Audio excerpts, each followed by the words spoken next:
Presenting now is Praise Ajayi. She is a young, excellence-driven scholar and researcher with research interests in gender studies, Nigerian popular music, ethnomusicology, and global theoretical studies. She holds a Bachelor of Arts in Music from Lagos State University and currently pursues an MA in ethnomusicology at the Mountaintop University. In addition to being a scholar, she is a music educator and a performer. She performs in choral groups and plays the violin in orchestras as well as solo performances. She will be presenting Rethinking African Musics through Waka, Gender, Agency and Identity of Queen Salawa Abeni. Good morning, everyone. Good morning, distinguished scholars and my dear colleagues. On the 5th of October 2025, I attended the Aria Eko Independence Music Festival, celebrating the 65th Independence Anniversary of the Republic of Nigeria at the Muson Shell Hall in Lagos, Nigeria. In this hall were also prominent musicians whose careers have shaped the development of Nigerian popular music and its industry. The festival was an award ceremony organized by Evergreen Musical Company in collaboration with the Lagos State Ministry of Tourism, Arts and Culture. The awardees at this festival include popular figures such as Ebenezer Obey, Lemi Garioku, Fela's album cover designer, among other notable figures. Queen Salawa Abeni stood out for me among these figures, one of the most visible female band leaders and musicians since the 1980s. Waka is a new traditional Yoruba music genre, predominantly performed and led by women.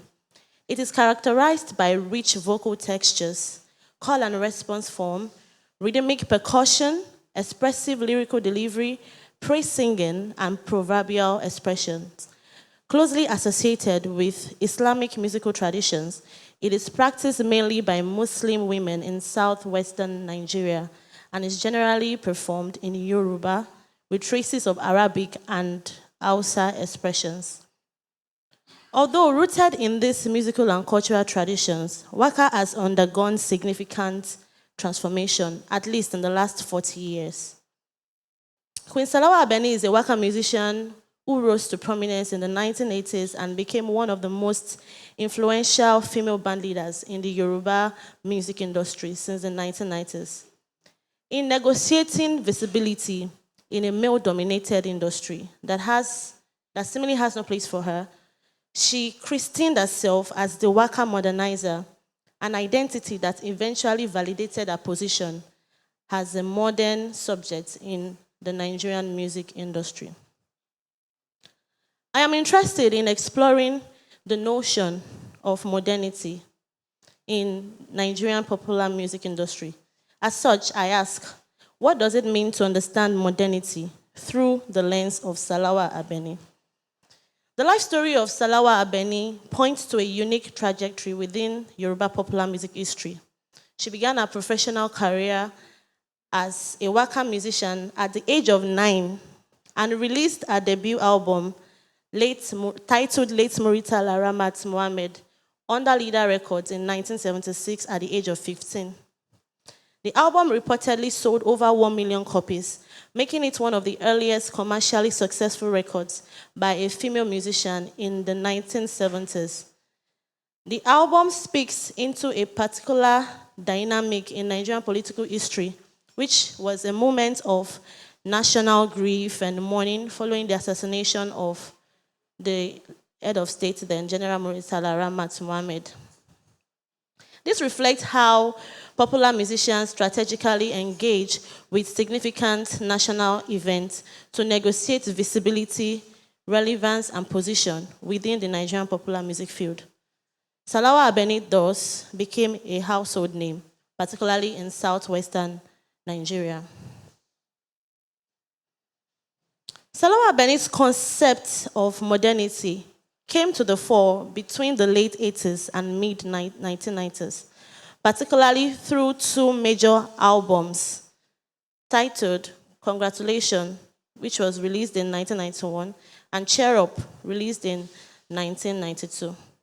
I am particularly interested in how these albums, particularly the first tracks, allude to the notions of modernity in Nigeria's political and social context in the 1990s. Rather than treating Waka as a fixed musical form, Salawa Abeni presents it as a genre capable of engaging with changing musical aesthetics. So I would like to play the first audio.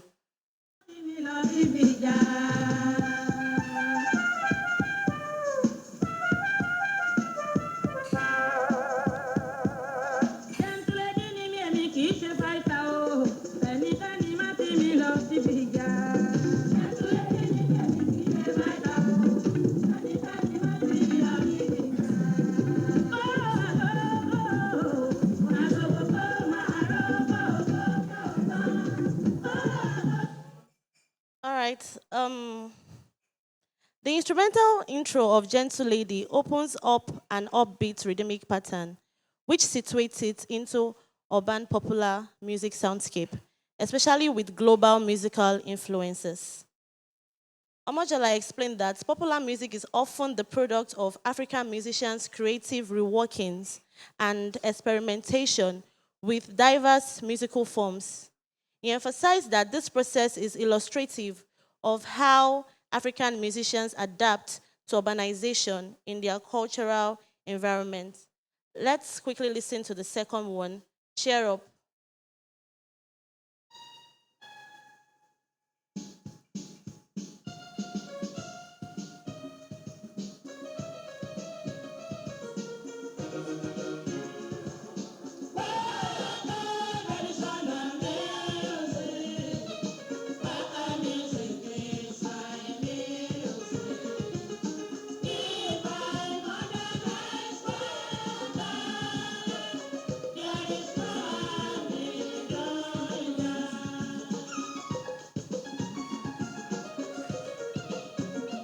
All right, the track opens up a 5-bar introduction featuring a synthesized keyboard and drum set accompaniment, structured in a simple quadruple time meter.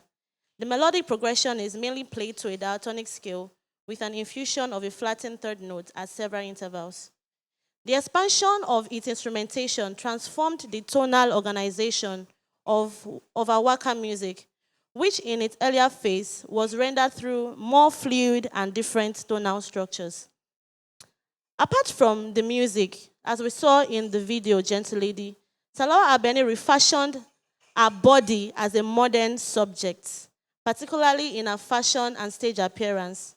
Her oversized jackets, jewelry, bandanas, and other stylistic choices reflected an engagement with the growing influence of global popular culture in Nigeria.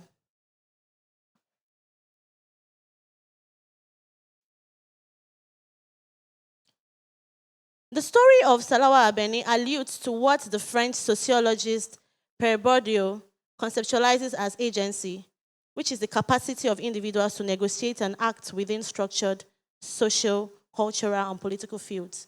For Bourdieu, such actions are neither completely free nor entirely determined by structure. Rather, they are generated through what he describes as habitus, formed through accumulated lived experiences and continuous interaction with the social world. Although Bourdieu's concept of agency is situated within the French social context, it is relevant to understanding everyday life in post-colonial Nigeria, particularly in the life of Queen Salawa Abeni. Salawa Abeni's musical and visual practices reflect habitus shaped by our early immersion in Waka, like our encounters with Juju, Fuji, Sakara, and Akpala musicians, and our sustained participation in the evolving Nigerian popular music field. Rather than simply imitating Western or American popular culture, she appropriated contemporary visual aesthetics and incorporated them into her artistic identity while remaining recognizably rooted in Waka tradition. Within the Nigerian popular music scene of the 1990s, these visual markers signified modernity, affluence, and social distinction. By drawing on the cultural resources available within the field, she accumulated and mobilized symbolic capital that distinguished her from earlier Waka musicians and reinforced her public identity as a Waka modernizer. Her career therefore illustrates how habitus, capital, and field interact to make agency possible, demonstrating how a female band leader negotiates identity and reposition herself and Waka within gender structures of Nigerian popular music. In conclusion, Salawa Abeni negotiated her agency within the Nigerian popular music through her engagement with diverse music traditions, through strategic social networks, and sustained interaction with changing local and global musical culture. By mobilizing cultural, social, symbolic, and economic capital, she transformed these resources into musical practice, enabling the modernization of Waka through its sonic, visual, and performative reconfiguration.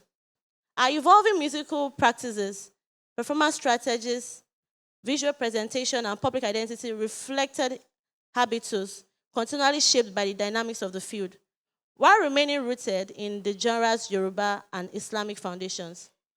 Rather than merely adapting to existing structures, she strategically appropriated the opportunities available within the field to negotiate a modern Waka identity. Her career, therefore, demonstrates Bourdieu's conception of agency as the capacity to negotiate and transform structured social field through practice.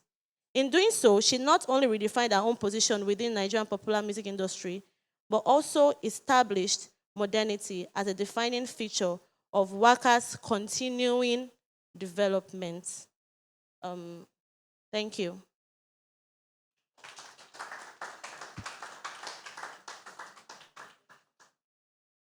Yeah, thank you very much, Praise. That's a very wonderful presentation. And thank you for keeping to time. So I think we have ample time to ask the presenter questions now. The room is open for questions. Are there hands in there?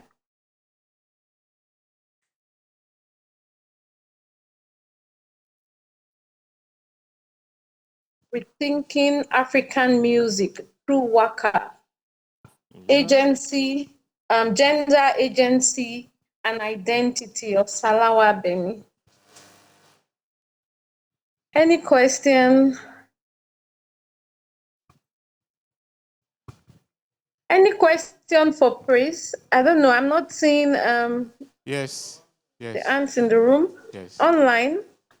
Can you hear me, Grace? Okay, go ahead, please. Okay. Yeah, Yes, I can. Finally. Okay. This is a much. You remember last year, so this was fantastic. So you should clap for yourself. Thank you, sir. You did a great job. So when you started this project, usually research is like a journey, right? What did you have some expectations, and were any of such expectations kind of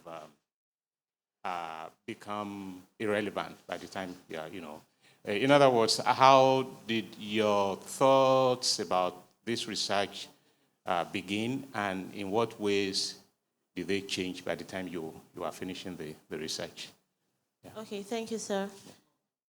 So definitely, my thoughts at the beginning were not the same, even during the process of the research. So at the beginning, I had an idea of Waka music, like it's just traditional, nothing serious. But by the time I read further and engaged with lots of our music, even the current ones in this era, I realized that it's not the same way it was, or the same way I had perceived it to be. And that's it. Thank you, sir.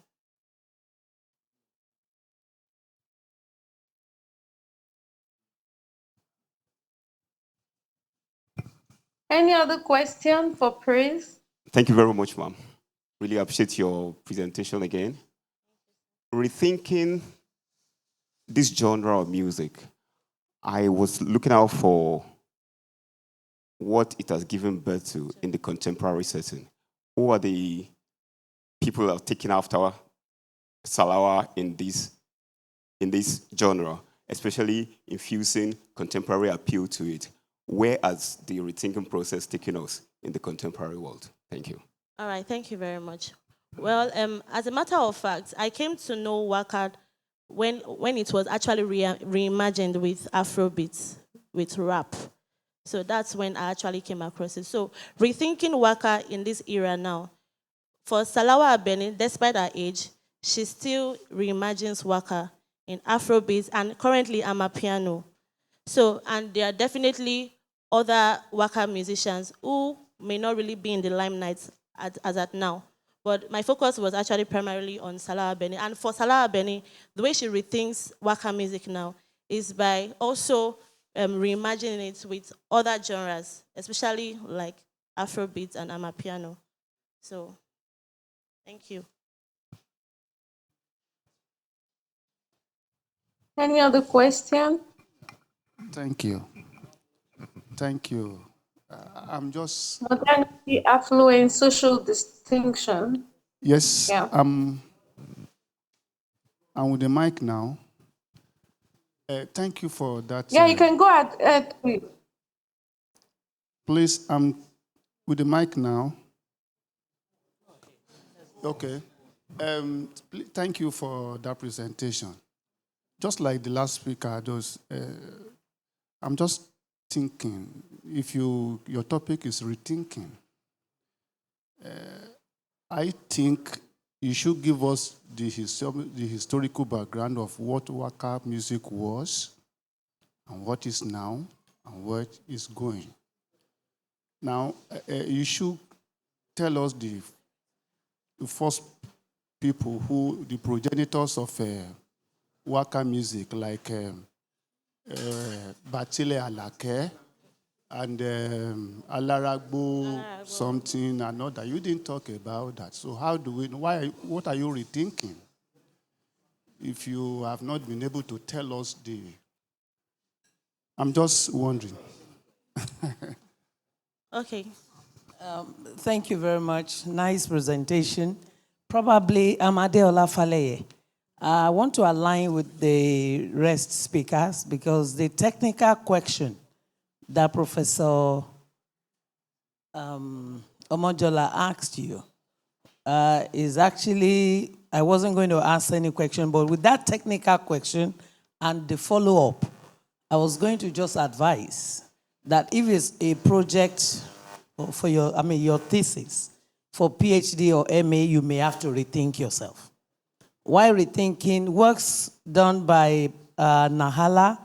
I don't know if you come across works by Professor Nahala and a couple of people in that area. I'm also working on oral literature and performance studies. I work in that line as well. So the works of Alara Agbo, like somebody just mentioned, Batili Alake, and the likes, where has it led younger musicians? Is there youthful inclusion? Have they impacted so that people are now migrating to adapt their style of music or lifestyle into anything? So if that has not been, for academic relevance, you may have to rethink on the question asked by Professor Mojola. Thank you. All right, thank you very much. So this particular presentation, okay. No, like, okay, first person.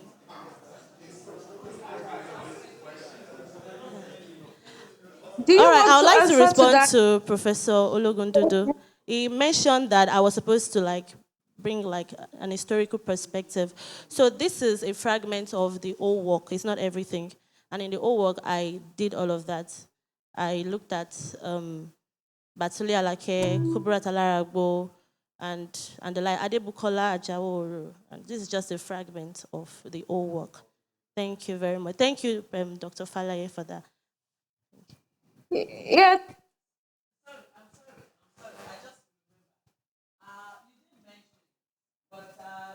There's a lady called Shenwele Jesu. Shenwele Bukola, yes, you just mentioned. our work will be quite nice for you to review than just leaving it at Salawa Abeni's whatever. And there are quite a number of other younger artists. They didn't call theirs Waka, but it's a kind of adaptation. I work in the youthful inclusion music genres. So I think you can rethink, as your topic reflects. Rethink of picking up somebody like Senwele Jesu and a few others. I don't want to think for you. We can see afterwards. Thank you, Dr. Faleye.